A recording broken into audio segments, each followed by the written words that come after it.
Welcome to the Fearful Fright series, where we will be reading with our favorite green ghoul, Grimmer. Now sit back and enjoy this twisted tale.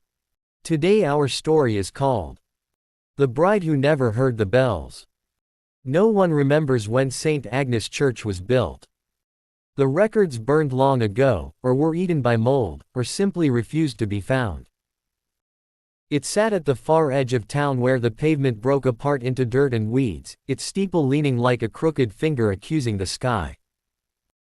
The bell tower was split down the middle, the bell itself cracked, yet on certain nights when the fog rolled in thick as wet wool, people swore they could still hear it ring.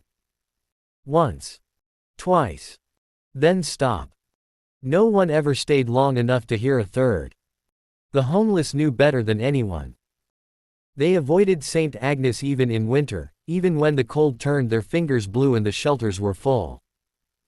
They would rather sleep under bridges flooded with rats than near the church. Those who didn't know, learned. Because people went missing there. Not loudly, not dramatically. They didn't scream or fight. They simply failed to come back. Shoes were found near the doors. Blankets folded neatly on pews. A shopping cart once appeared inside the nave, upright, dry, untouched by rain, though the roof had been collapsed for decades. And always, there was the smell. Old flowers. Rotting lace. And something else underneath, something sweet and spoiled, like a corpse dressed for a celebration. They say the bride's name was Jen Cayley. Not Jennifer. Not Jenny. Jen Cayley. Two names spoken together, because even in life she was never meant to be alone. Long before the church became a ruin, before the town learned to avert its eyes, St. Agnes was the heart of everything. Weddings, funerals, baptisms. Its bells once rang so loudly they shook dust from windows miles away. Jen Cayley was to be married there on a cold autumn morning. She arrived early. She always arrived early. Her dress was handmade, ivory lace sewn by her mother's fingers until they bled. The veil was thin as breath.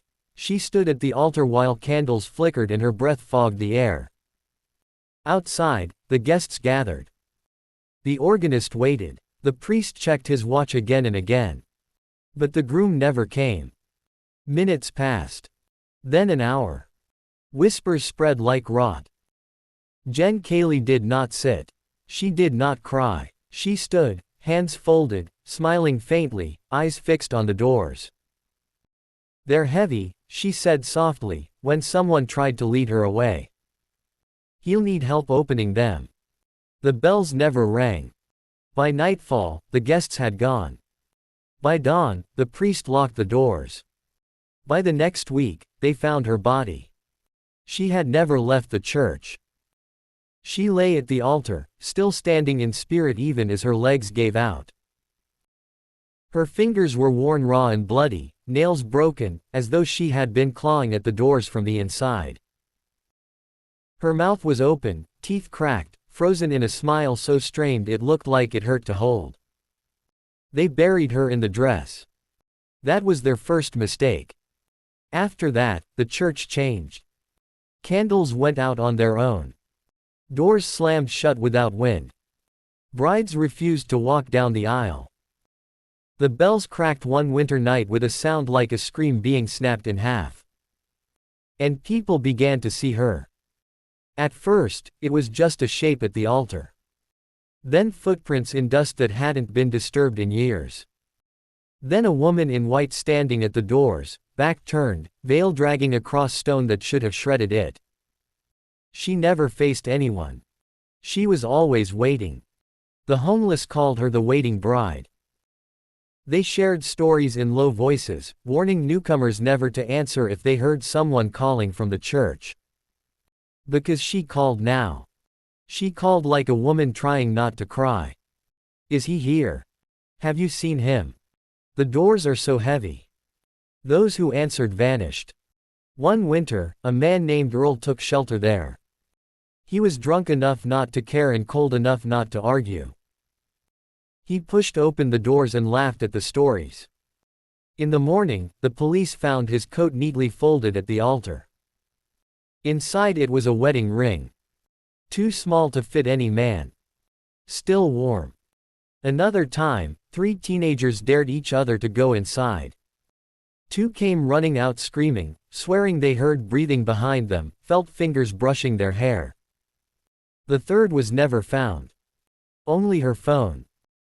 On it was a single recording, soft footsteps, fabric dragging, and a woman whispering over and over. "I'm ready." Jen Cayley does not look like a normal ghost. Her dress is no longer white. It is yellowed, brown at the hem, stiff with old blood and rot. Her veil clings to her face like wet skin. Where her eyes should be, there are dark hollows, yet she sees. Her mouth is torn wider than it should be, as though something inside her has been pushing to get out for years. And her hands. Her hands are the worst. They are always reaching. The church feeds her. Every disappearance strengthens her. Every soul that enters and waits with her becomes part of the wedding that never was.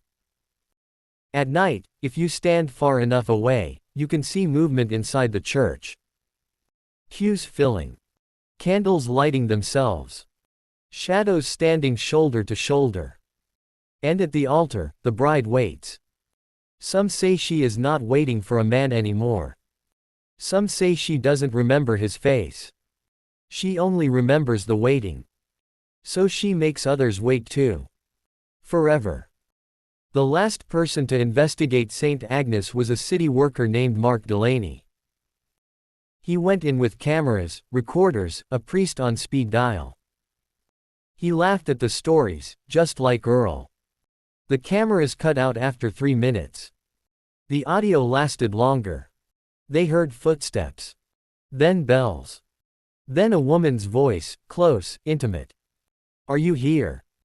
Mark laughed nervously. "No, ma'am, I'm just." The sound changed. Like fabric sliding across stone. Like something smiling. "Oh," the bride said. "Then you can wait with me."